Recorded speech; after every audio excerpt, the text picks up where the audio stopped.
The Persian soldiers had marched into Babylon expecting treasure, but what they found instead made even hardened warriors recoil. It was October, 539 BCE, the city had fallen.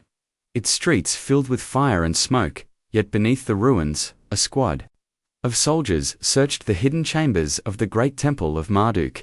Their torches painted trembling shadows across ancient stone as they descended into dust and darkness untouched for centuries. One soldier, the youngest among them, stopped suddenly. His spade had struck something strange. At first it looked like ordinary refuse-broken pottery, rotted wood, the scraps of a dying empire, but then he saw bones. Small bones, too small. The captain stepped forward, his breath catching as the truth became clear. It was the skeleton of a child, fragile and incomplete, lying among shattered idols and animal remains. But the bones were not what chilled their blood the most. Scattered around the tiny body lay clay tablets, dozens of them, each scratched with hurried cuneiform warnings. The captain picked one up with trembling hands. The message was blunt: "He is beneath." Another tablet read, "Do not wake what sleeps below." A third carried the words, "The 13th moon brings his return." The soldiers exchanged uneasy glances. They had come seeking Babylon's hidden wealth, yet instead they had unearthed the city's buried shame. Whatever these tablets spoke of, it was not treasure, it was a warning. Something so dreadful that the greatest empire on earth had tried to bury it in silence. The soldiers did not yet understand, but the truth lay deeper still. It began, not in these ruins, but 13 years earlier, with a boy who only wanted to make his mother proud. How did that boy end up buried in secret beneath the holiest temple in Babylon? What horror was so great that an empire tried to erase every trace of it? The answer lay in one of history's darkest rituals. One so monstrous that survivors chose madness over memory, the morning they came for him. The birds in the courtyard fell silent, as if even nature knew what was about to happen.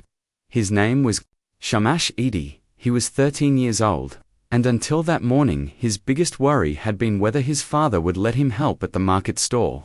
He was grinding barley with his little sister when the delegation arrived: 3 priests in white robes, 2 temple guards, and behind them the selector, a woman whose eyes had seen too many boys taken and too many mothers left in grief. "We seek the one marked by heaven," she declared, though everyone knew the truth of those words.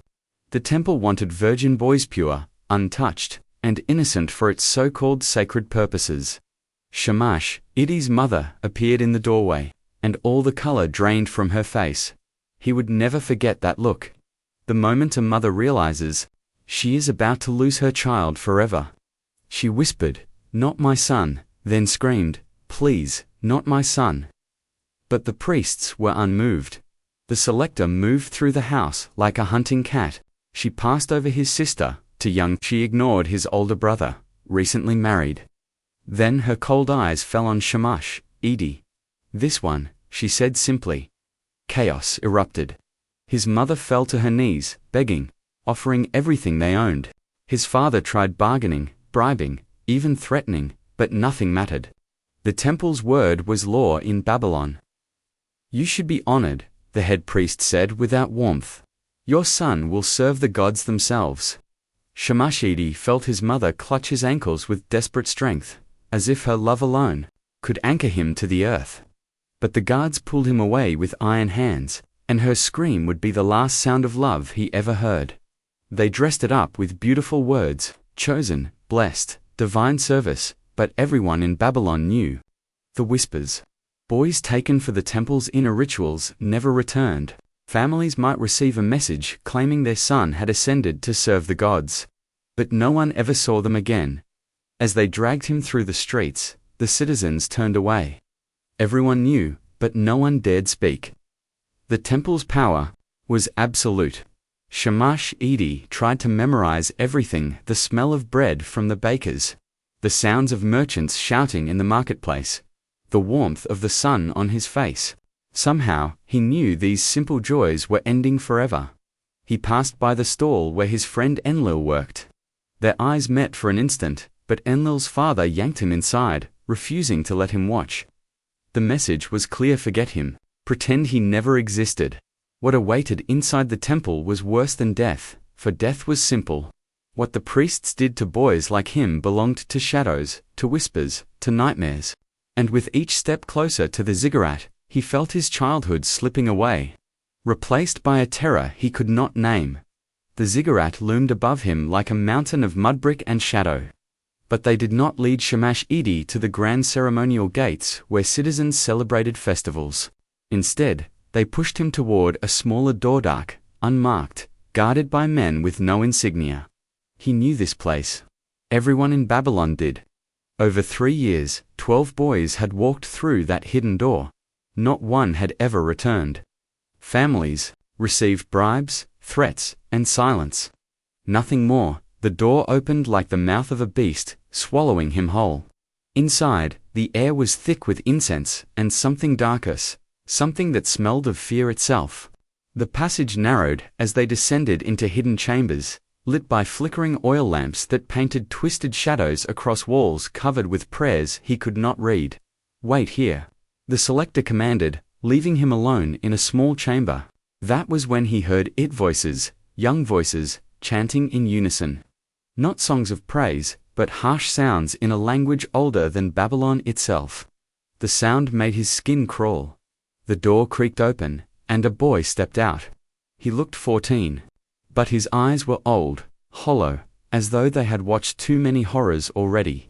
His head was shaved, his robe rough and brown, and he was so thin that his bones pressed through his skin. "New one?"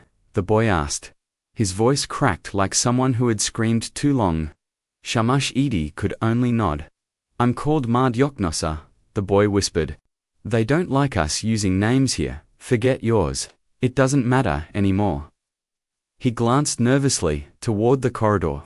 "Come, they'll want you cleaned first." Clean, purified, that's what they call it. Marduk-Nosser led him. Deeper, through narrow halls lined with chambers where other boys sat in silence. Some stared blankly at walls, painted with symbols that seemed to shift when looked at directly. One boy rocked back and forth, clutching something unseen. Another traced patterns in the air with trembling fingers. Shamash-Idi noticed deep scratches carved into the stone. At first, he thought they were decorations. Then he realized they were fingernail marks. Desperate attempts to claw through solid rock. "Don't stare," Marduk-Nosser hissed. "And whatever you do, don't ask about the ones who aren't here anymore." They entered a larger chamber where 6 other boys sat in a circle, all wearing the same robes, all tied with red cords at their waists. Their faces were hollow, their bodies unnaturally thin. But their eyes fixed on Shamash-Idi with a strange mixture of pity and relief. Pity for him. Relief that someone new might draw the priest's attention away from them. Then a priest entered, face hidden behind a bronze mask shaped like a bird of prey. At once, the boys threw themselves to the ground in submission. Shamash-Idi remained, standing, confused, until the priest tilted his masked head and spoke. "You will learn." The voice rasped, heavy as grinding stone. "They all learn." Shamash-Idi shivered. In that moment, he understood. The 12 boys who came before had all vanished. And now, he had taken their place. The breaking began before dawn. Copper bells clanged in the dark, ripping Shamash-Idi from restless sleep on a stone slab. No gentle awakening, no dream to hold onto, only orders barked in a language meant to drill itself into his skull. "Rise, vessels. The gods hunger." The boys lined up like cattle, their brown robes stiff against their trembling bodies. Priests in bronze masks inspected them one by one, their hands cold and unfeeling. One boy swayed, too exhausted to stand. A reed switch cracked across his back, and the priest hissed, "Weakness offends heaven." The rituals began. Chanting, bowing, kneeling, rising again. The same sequence, repeated, over and over. Each mistake meant starting from the beginning.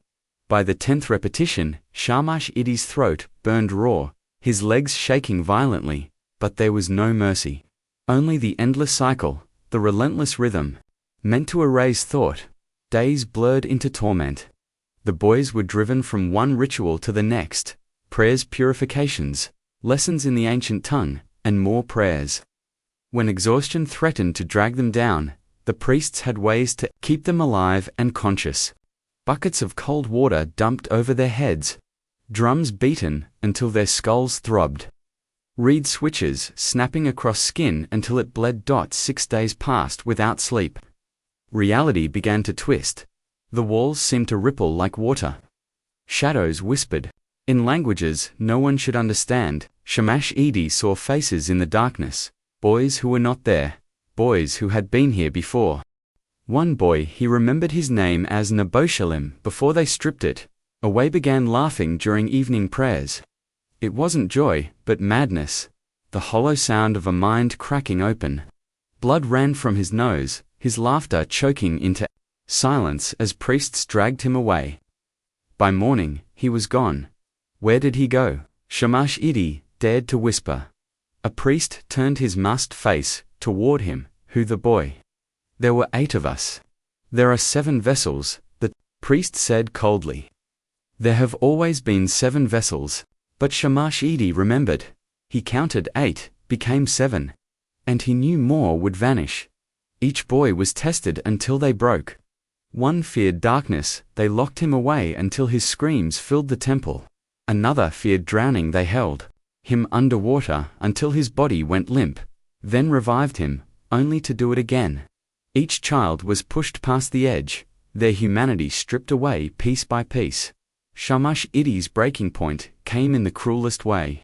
The priests brought out a box filled with objects taken from the boys' childhood toys, trinkets from families, fragments of a life they'd never return to. They fed them to the fire one by one, erasing every last tether to the outside world. Then Shamash-Edi saw it. A small wooden bird, clumsily carved. His sister's toy, the one she had been holding when the priests dragged him away. No, he shouted, lunging forward, fighting with all the strength in his body. For a heartbeat, he nearly broke free. He even knocked one priest to the ground before they overwhelmed him. But inside, something had cracked. The fire devoured the bird, and with it, the last thread of his childhood. That night, they put him in the silence chamber, a stone box, barely large enough to sit in. No sound, no light, no human contact. Only the crushing weight of emptiness. Hours stretched into days. His thoughts devoured themselves. When they finally opened the door, Shamash-Edi could not speak for 2 days. And when his voice returned, it sounded different, older, broken. On the 13th night, the priests finally showed them why they had been taken. The masked ones led the boys through corridors that wound deeper beneath the temple, to a door unlike any other. 3 priests, each with a separate key, unlocked it in silence. When the door swung open, a wave of cold air rolled out, carrying the stench of lotus, myrrh, copper, and death. The chamber was circular, carved from a single block of black stone that did not belong to Babylon or any land they knew. The walls curved into darkness, covered in symbols older than Sumerian, shapes that writhed if stared at too long.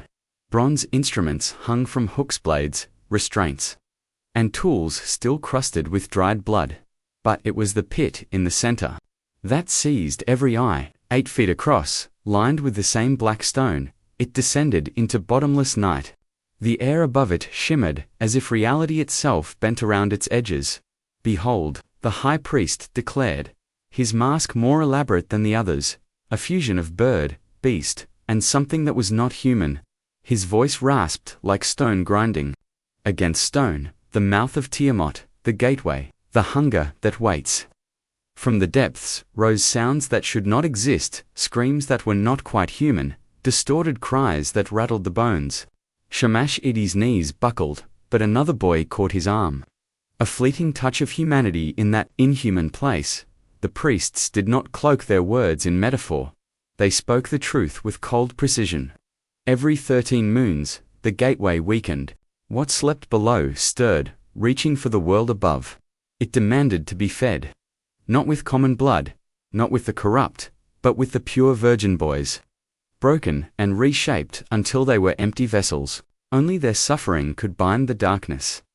Shamash, Edi, understood then. The red cords tied around their waists were not symbols of honor. They were leashes, meant to lower them into the pit when the time came.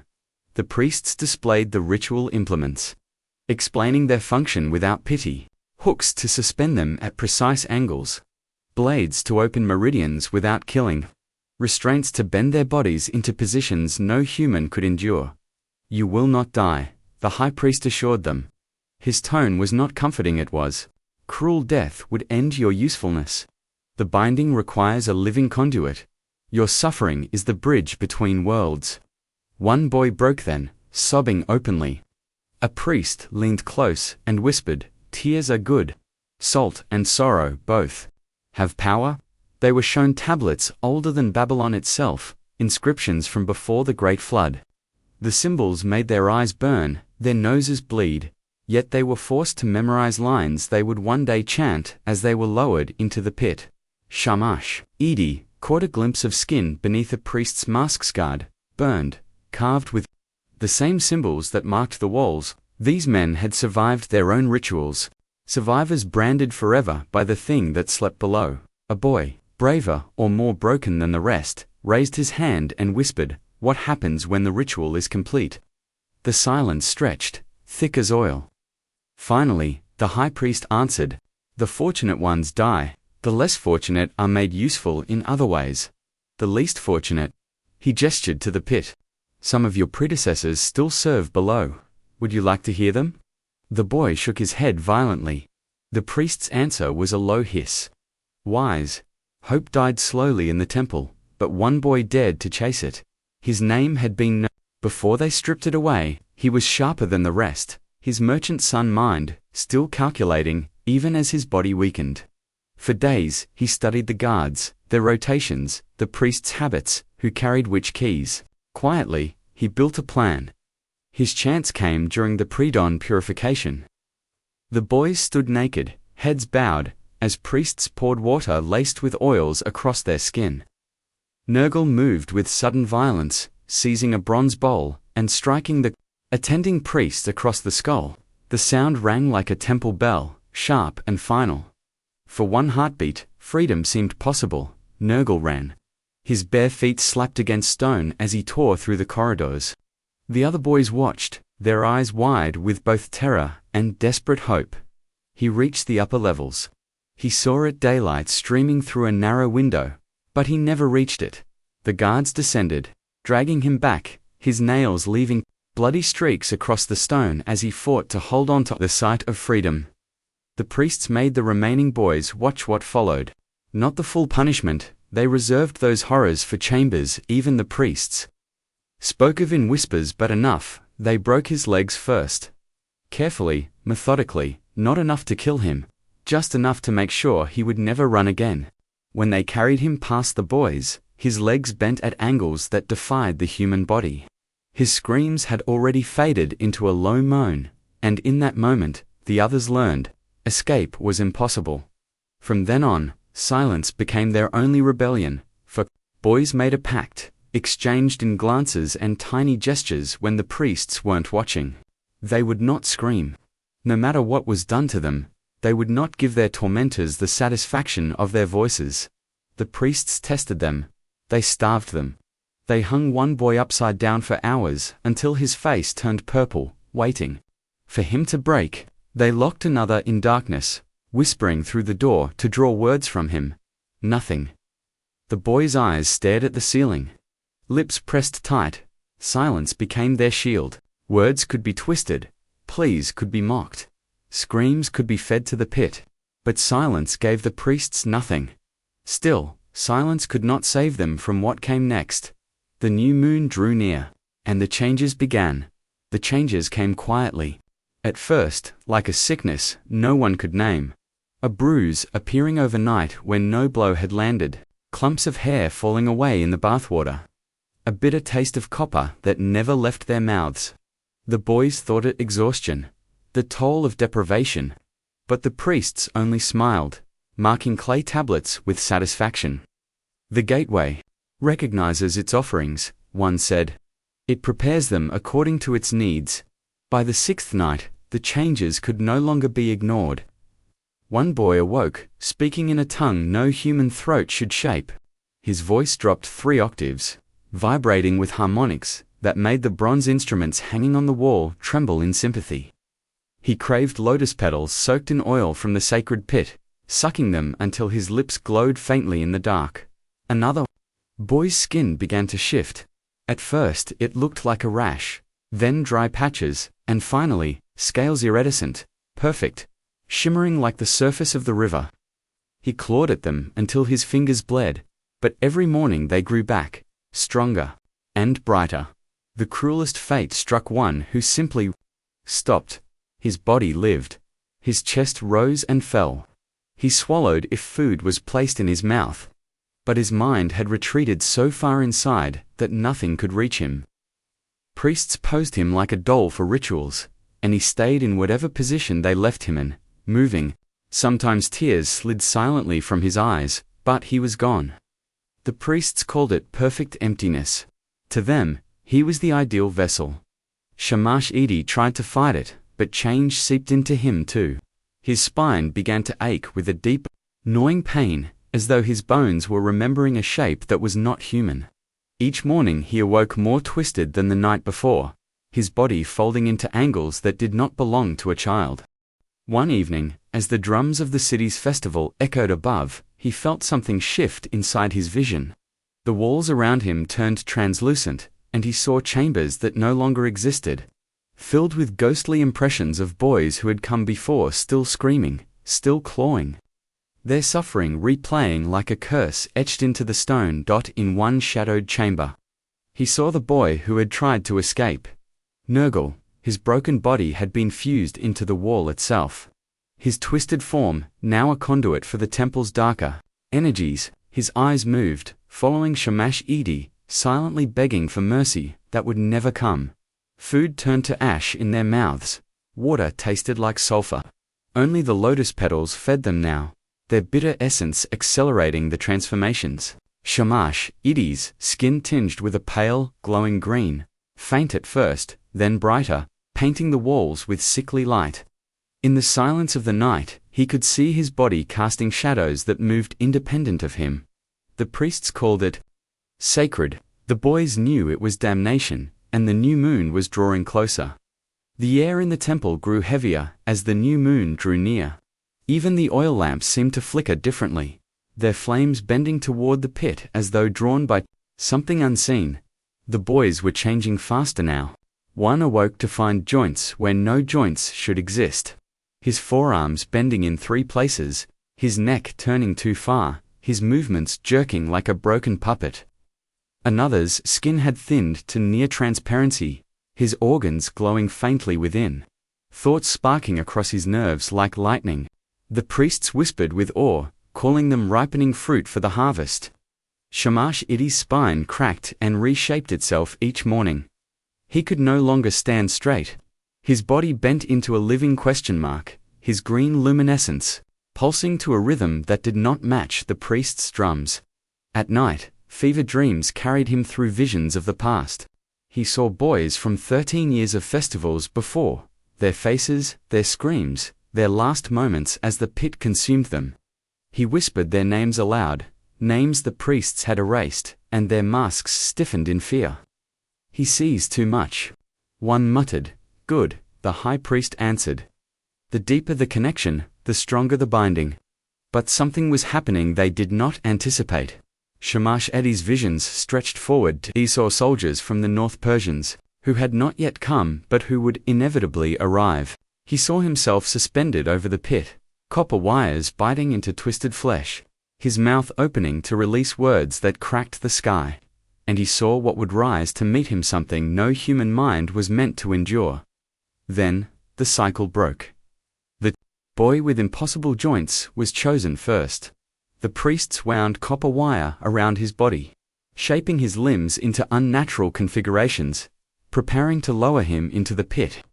The chants began, the air thick with the weight of the ritual, and then he laughed.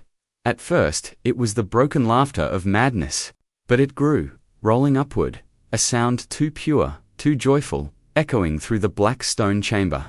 The walls cracked with every note. The pit itself began to breathe, exhaling air that smelled of stars and spaces between them. "Pull him up," the high priest roared, panic in his voice. But it was too late. The boy's laughter had become a frequency, a vibration that resonated with the gateway itself. From below, something laughed back. 6 priests collapsed where they stood, not dead, but worse. Their minds shattered into perfect unison, their voices joining together as one, speaking in a language older than mankind. Their individuality had been erased, consumed by revelation. The gateway was no longer waiting for its appointed time. It hungered now. The high priest tore off his mask, his scarred face twisted with fear. "Tomorrow," he spat, his voice trembling. "We complete the ritual tomorrow, ready or not." The boys felt it too. Their bodies pulsed with the rhythm of inevitability. Shamash Eddie's spine cracked one final time, locking him into a configuration not found in nature. His legs, pale and weak, grew rigid when dangled over the pit, reaching downward like roots.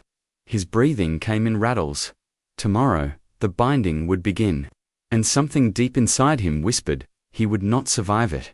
The drums of Babylon thundered above, marking the festival of renewal. Citizens hung garlands of flowers, feasted, and praised the gods for victory over chaos. But deep beneath the ziggurat, another kind of ritual was beginning. The priests dragged Shamash Edi to the sacred chamber. His body was no longer fully his own spine bent into sacred glyphs, skin glowing with a sickly green light, legs useless except when stretched toward the pit. Copper wires bit into his flesh, binding him in positions that tore at his anatomy. He was meant to be the living conduit, the bridge of suffering between worlds. The chanting began, ancient words that made the air itself vibrate. The gateway stirred. Darkness rose from the pit in slow, hungry waves, pressing against the chamber walls. The priests shouted louder, their voices frantic with fear. But Shamash Edi was slipping away. His body had been unraveling for days.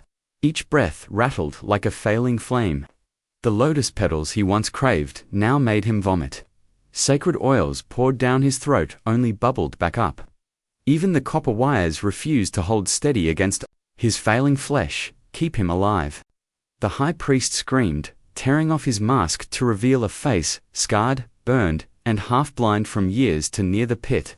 He pressed his hands against the boy's chest, cut sacred patterns into his skin, anything to hold him to this world. But Shamash Edi's body had chosen. At the final word of the incantation, his heart stopped. The chamber fell silent.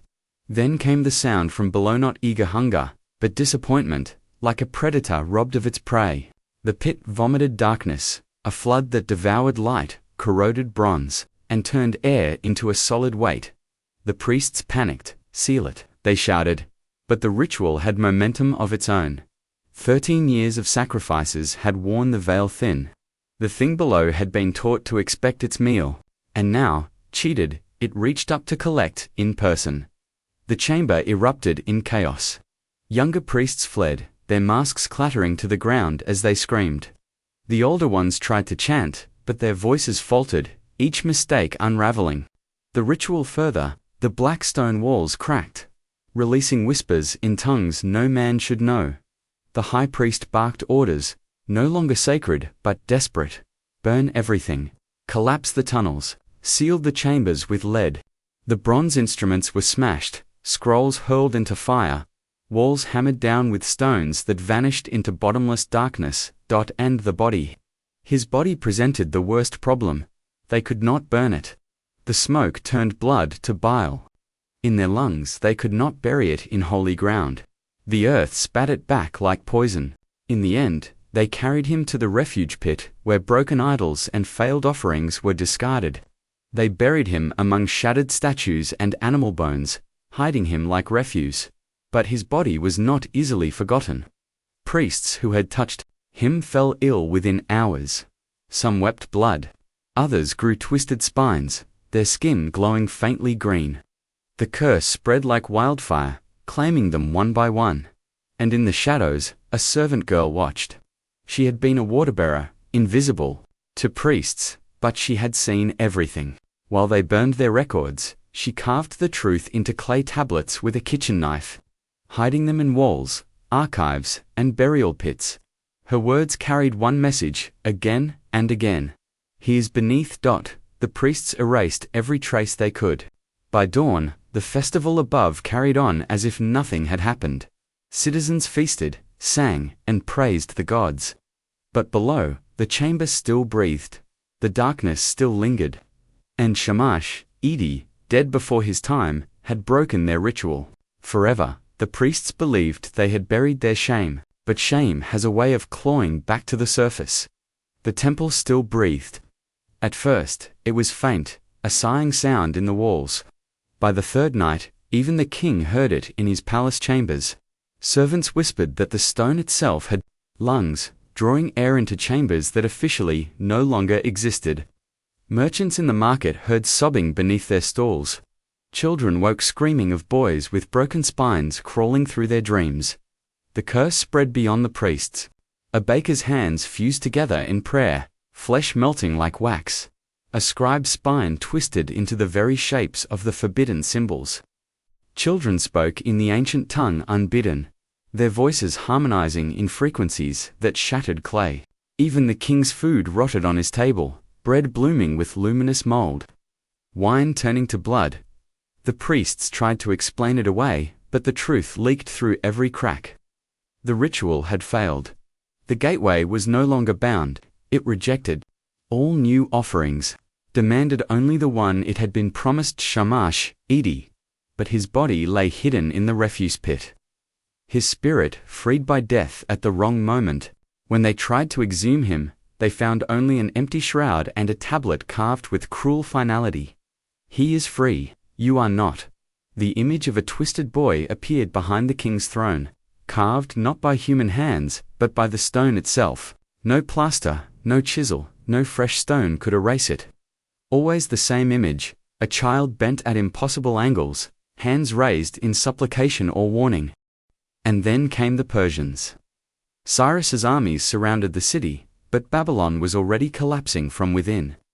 Weapons whispered discouragement to their wielders. Gates opened of their own accord at night. The city fought not just invaders, but its own haunted stones. The final service in the temple was a grotesque parody. The high priest, his own body twisted and glowing, tried to chant the ancient prayers. Every word came out backwards. The sacred flames burned green and cold. Worshippers wept as their children prophesied in voices not their own. The 13th moon brings revolution. The empire built on buried boys will bury itself. When the Persians breached the walls, they found the temple half abandoned. One priest had stayed behind. With shaking hands, he carved his confession into the wall. We should have let him rest. Behind him, the stone exhaled one last time. In the refuge pit, Persian soldiers uncovered the bones. Not just Shamash Edi, but fragments of others' boys, broken, twisted, transformed. Scattered among them, the servant girls' tablets told the truth. 13 years of rituals, 12 boys lost, one boy who broke the chain by dying too soon. The soldiers read her words aloud. He is beneath. Remember him. Babylon fell, as all empires do, but Shamash, Edi's legacy, endured. His death tore open the truth that priests tried to bury. His suffering revealed the rot beneath Babylon's splendor. His story survived because one servant girl chose to carve it in clay, ensuring that innocence crushed by power would not be forgotten. Some say, if you walk the ruins of Babylon, you can still hear it, the slow, steady breathing beneath the stones, not waiting, warning, a reminder that whenever power hides behind sacred words, whenever institutions protect themselves over the innocent, whenever suffering is deemed acceptable, for the greater good, the gateway opens again. Shamash Edi is beneath, but his story rises.